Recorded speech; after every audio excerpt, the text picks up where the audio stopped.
పెన్షనర్లకు కేంద్రం good news. Employees pension scheme పెన్షన్దారులకు కేంద్ర ప్రభుత్వం గుడ్ న్యూస్ చెప్పింది.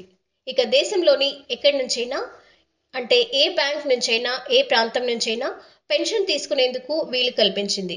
ఈ మేర సెంట్రలైజ్డ్ పెన్షన్ పేమెంట్ సిస్టమ్ తెచ్చేందుకు ఈపీఎఫ్ను ఆమోదం లభించినట్లు కేంద్ర కార్మిక శాఖ మంత్రి, EPF trust board chairman Mansukh Mandaviya చెప్పారు. గత ఏడాది కూడా దీనిపై ప్రకటన చేయగా 2025 జనవరి 1 నుంచి ఇది అమల్లోకి వస్తుందని స్పష్టం చేశారు. కేంద్రం తీసుకున్న ఈ నిర్ణయంతో 78 లక్షల మంది పెన్షన్దారులకు బెనిఫిట్ ఉంటుందని ఆయన చెప్పారు. ఇక ఈపీఎఫ్ను ఆధునీకరించడంలో సెంట్రలైజ్డ్ పేమెంట్ సిస్టమ్ అనేది కీలక మైలురాయి అని మాండవీయ అన్నారు. పెన్షనర్లు ఏళ్లుగా చేస్తున్న డిమాండ్కు దీనితో పరిష్కారం లభిస్తుందన్నారు.